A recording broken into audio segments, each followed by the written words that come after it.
Hello everyone, आइए आज के इस यूट्यूब वीडियो में हम लोग पॉलिनेशन देखते हैं। परागण।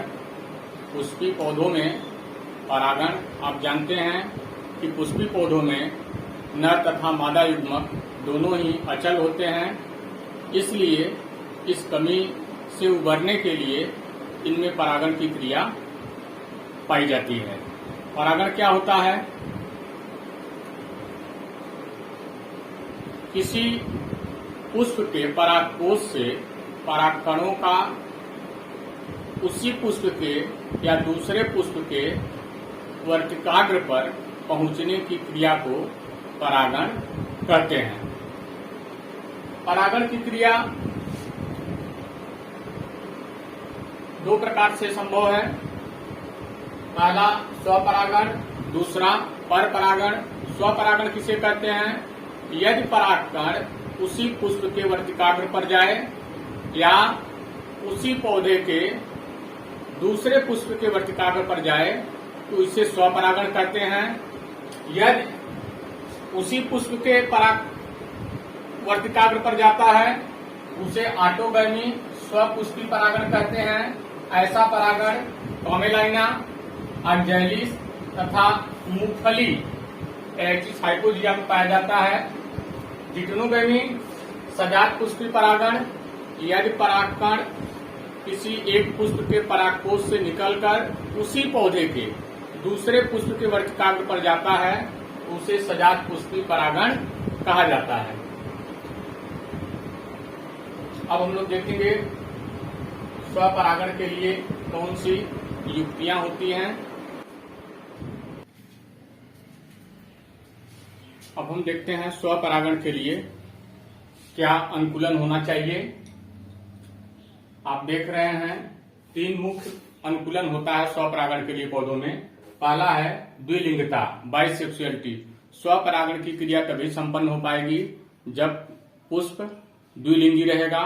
एक लिंगी पुष्पों में स्वपरागण की क्रिया संपन्न नहीं होती है, क्योंकि हम जानते हैं स्वपरागण के लिए परागण के लिए नर तथा मादा युग्मक एक ही पौधे में होना चाहिए, एक ही पुष्प में होना चाहिए। तो यह तभी संभव है जब पौधा द्विलिंगी होगा।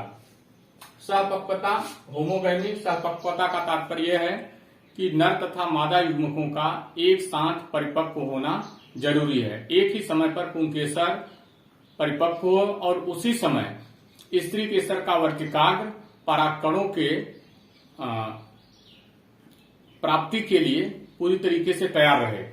ऐसा न हो कि पुंकेसर परिपक्व हो गया, परागकण निकल गया, लेकिन अभी स्त्री केसर परिपक्व नहीं हुआ है। ऐसा रहेगा तो स्वपरागण की क्रिया संपन्न नहीं होगी। इसलिए सहपक्वता यानी कि पुंकेसर और स्त्री केसर दोनों एक समय पर एक साथ परिपक्व हों तभी स्वपरागण की क्रिया संपन्न होगी। निमिलिता, क्लिस्टोगैमी। ऐसे कुछ पौधे पाए जाते हैं जिनमें पुष्प खिलते नहीं हैं, वो पुष्प बंद रहते हैं, जिसके कारण उनमें निश्चित रूप से स्वपरागण ही संपन्न होता है। ऐसे पुष्प मूंगफली में, कनकौआ में तथा ऑक्जैलिस इंडिका में, ऑक्जैलिस इंडिका, कॉमेलाइना तथा एरेक्टिस हाइपोजिया में पाया जाता है।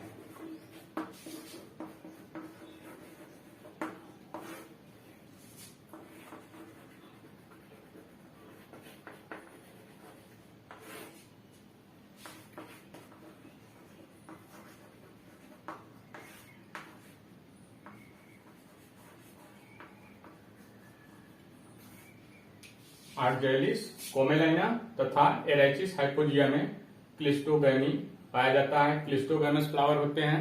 ये फ्लावर खिलते नहीं हैं। कभी कभी पूछ देता है एग्जाम्पल में किसी ऐसे पुष्प का नाम बताइए, किसी ऐसे पौधे का नाम बताइए जिसमें क्लिस्टोगैमी या क्लिस्टोगैमस फ्लावर पाए जाते हों। तो इन तीनों में से कोई भी नाम आप दे सकते हैं। अब हम चलते हैं स्वपरागण से क्या लाभ होता है। आइए देखते हैं हम लोग कि स्वपरागण से क्या लाभ होते हैं। पहला स्वपरागण से लाभ यह है कि पुष्प को दूसरे पुष्प पर निर्भर रहने की जरूरत नहीं पड़ती है। जिन पौधों में स्वपरागण होता है उनमें किसी पुष्प को दूसरे पुष्प पर परागण की क्रिया के लिए निर्भर नहीं रहना पड़ता है। दूसरा महत्वपूर्ण लाभ जो है, इन पुष्पों को जिनमें स्वपरागण होता है उनमें रंग, सुगंध तथा मधु उत्पन्न करने की आवश्यकता नहीं पड़ती है। परपरागण वाले पौधों में कीटों को आकर्षित करने के लिए उनके रंग भी चटकीले होते हैं, उनमें सुगंध भी उत्पन्न करना होता है और मधु भी उत्पन्न करना पड़ता है। तो एक महत्वपूर्ण अंतर है स्वपरागण तथा परपरागण में। और साथ ही साथ ये स्वपरागण का एक लाभ है कि ऐसे पौधों में न तो रंग पाया जाता है बहुत चटकीला भड़कीला, न ही बहुत सुगंध पाई जाती है और न ही मधु उत्पन्न होता है। इसकी जरूरत ही नहीं पड़ती है इन पौधों में। तीसरा, जिनमें स्वपरागण होता है उन्हें अधिक परागकण बनाने की आवश्यकता नहीं पड़ती है, क्योंकि स्वपरागण की क्रिया उसी पुष्प में या उसी पौधे में ही संपन्न होता है। परागकणों को बहुत लंबी यात्रा तय नहीं करनी पड़ती है। रास्ते में परागकण के नष्ट होने की संभावना बहुत कम होती है, इसलिए इन पौधों में कम परागकण भी बनते हैं, तब भी परागण की क्रिया संपन्न हो जाती है। चौथा महत्वपूर्ण लाभ यह है कि स्वपरागित जो बीज होते हैं वो शुद्ध नस्ल के होते हैं, प्योर होते हैं। अब हम लोग देखेंगे स्वपरागण से क्या हानियां हैं। देखिए, स्वपरागण से क्या हानियां होती हैं। पहला, स्वपरागण से बने पौधे कमजोर होते हैं। पहली चीज कि स्वपरागण से जो पौधे विकसित होते हैं वो कैसे होते हैं, कमजोर होते हैं। दूसरा महत्वपूर्ण पॉइंट, स्वपरागण से उत्पन्न बीज संख्या में कम होते हैं तथा भार में हल्के व छोटे होते हैं। ये दूसरी डिमेरिट्स है स्वपरागित पौधों की। तीसरा, विभिन्नता न होने के कारण नई जातियों की उत्पत्ति नहीं हो सकती है। जिनमें स्वपरागण होता है उनमें विभिन्नता नहीं पाई जाती है और विभिन्नता नहीं रहेगी तो नई जातियों की उत्पत्ति नहीं हो सकती है। ये बड़ी डिमेरिट्स है इन स्वपरागित पौधों की या पुष्पों की। तो स्वपरागण से हानियों के बारे में पूछता है तो ये 3 महत्वपूर्ण हानियां हैं जिन्हें आप बताएंगे। आइए अब अगले टॉपिक में हम लोग देखते हैं परपरागण के लिए कौन सी युक्तियां पाई जाती हैं। पहला, एक लिंगता यूनिसेक्सुअलिटी। जिन पौधों में परपरागण होता है अगर पुष्प एक लिंगी है तो स्वाभाविक सी बात है या तो उसमें पुंकेसर होगा या तो स्त्री केसर होगा, तो निश्चित रूप से वह दूसरे पौधे के परागकणों पर निर्भर करेगा। अतः एक लिंगता जो है वह परपरागण के लिए एक युक्ति है। ऐसा पपीता में, भांग में, केवड़ा में। पपीते का जो पेड़ होता है एक लिंगी होता है, भांग का भी एक लिंगी पेड़ होता है, केवड़ा भी एक लिंगी होता है। स्वबंधता, सेल्फ स्टेरिलिटी, स्वबंधता होता है। कुछ पौधों में देखा गया है यदि परागकण अपने ही पुष्प के या अपने ही पौधे के वर्तिकाग्र पर चला जाता है तो वहां पर उसका अंकुरण नहीं हो पाता है। जब वह दूसरे पौधे के, अपनी ही जात के दूसरे पौधे के वर्तिकाग्र पर पहुंचता है तभी उसका अंकुरण होता है। इसको कहा जाता है स्वबंधता। ऐसा आलू और तंबाकू में देखने के लिए मिलता है। तीसरा है पृथक पक्वता, डिकोगमी। कुछ पुष्पों में देखा गया है कि पुंकेसर और स्त्री केसर अलग अलग समय पर परिपक्व होते हैं। जब अलग अलग समय पर परिपक्व होंगे तो स्वाभाविक सी बात है उनमें परपरागण ही संभव होगा। यदि पुंकेसर पहले परिपक्व होता है तो इसे प्रोटेंड्री कहा जाता है। ऐसा गुड़हल और कपास में पाया जाता है। यदि स्त्रीकेसर पहले परिपक्व होता है पुंकेसर से तो इसे प्रोटोगाइनी कहा जाता है। ऐसा बरगद और पीपल में देखने के लिए मिलता है। अब आता है अनात्म परागणता, हर्कोगमी। इसमें क्या होता है, इसमें वर्तिका अधिक लंबी हो जाती है। वर्तिका की लंबाई आपके पुंकेसर से अधिक हो जाती है जिसके कारण परागकण वहां तक नहीं पहुंच पाते हैं। तो यह भी एक युक्ति है पर परागण के लिए। विषम वर्तिकी कुछ पौधों में जो वर्तिका होती है अलग अलग लंबाई की होती है, जिसके कारण स्वपरागण की क्रिया संपन्न नहीं होती है। अतः यह भी एक पर परागण के लिए युक्ति है। अब हम अगला टॉपिक देखेंगे।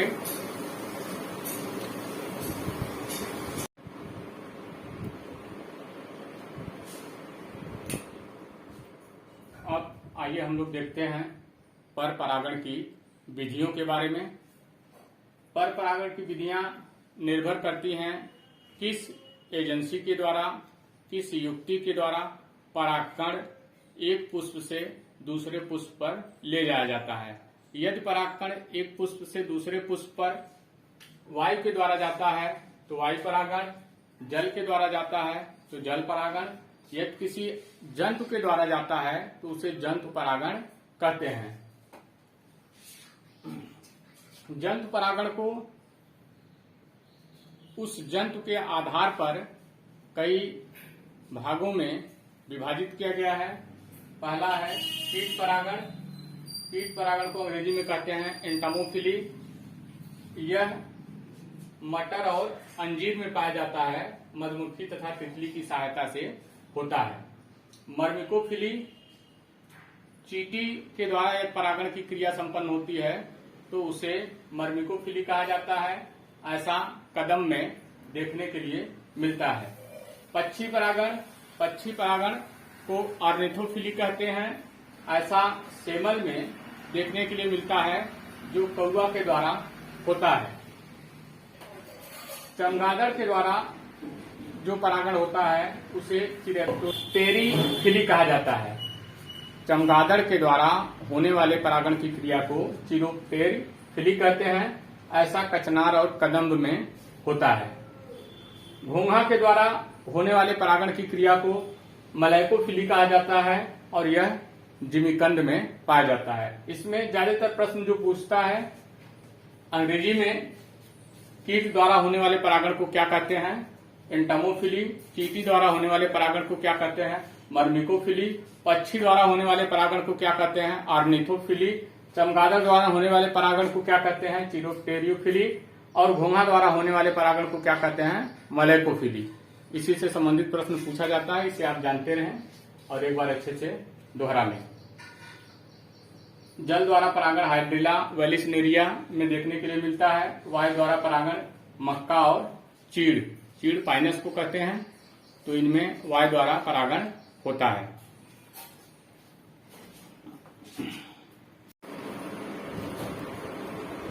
आइए अब हम लोग देखते हैं पर परागण से होने वाले लाभ। पर परागण से बनने वाले फल भारी व स्वादिष्ट होते हैं। दूसरा, पर परागण से बनने वाले बीज भी भारी, स्वस्थ एवं संख्या में अधिक होते हैं। ऐसे पौधे प्रतिकूल परिस्थितियों का सामना करने की क्षमता, ऐसे पौधों में प्रतिकूल परिस्थितियों का सामना करने की क्षमता अधिक होती है। जो पर परागण से पौधे विकसित होते हैं उनमें प्रतिकूल परिस्थिति का सामना करने की क्षमता अधिक पाई जाती है। अधिक सूखा, अधिक बरसात, अधिक टेम्परेचर, इसका सामना करने में ज्यादा सक्षम होते हैं। पर परागण द्वारा रोग प्रतिरोधी, डिजीज रेजिस्टेंट वेराइटी और नई जातियां उत्पन्न की जा सकती हैं। ये महत्वपूर्ण लाभ हैं पर परागण से हानियां। पहला, पर परागण की क्रिया वायु साधनों पर निर्भर करती है, जिसके कारण यह अनिश्चित होती है। यदि पर परागण की क्रिया वायु पर निर्भर करे और वायु न हो तो पर परागण की क्रिया संपन्न नहीं हो पाएगी। जिनमें पर परागण की क्रिया जल के द्वारा संपन्न होना है, यदि जल नहीं रहेगा तो क्या पर परागण की क्रिया संपन्न होगी? नहीं होगी। जितने भी वायु साधन पर निर्भर हैं, अगर वह वायु साधन किन्हीं कारणों से उपलब्ध नहीं होता है तो पर परागण की क्रिया संपन्न नहीं हो पाएगी। कीटों को आकर्षित करने के लिए पुष्प को चटकीले रंग, बड़े दल, सुगंध तथा मकरंद उत्पन्न करना पड़ता है, जिनमें पर परागण की क्रिया होती है, उनमें ये विशेषता करनी पड़ती है। अगर ये विशेषता नहीं रहेगी, अगर रंग बिरंगे पुष्प नहीं रहेंगी तो न तो कीट आकर्षित होंगे, सुगंध नहीं रहेगा तब भी कीट आकर्षित नहीं होंगे, चटकीले रंग नहीं होंगे तब भी कीट आकर्षित नहीं होंगे। तो ये बड़ी डिमेरिट है पर परागण से होने वाली हानियों का। अब अगले टॉपिक को हम अगले वीडियो में देखेंगे।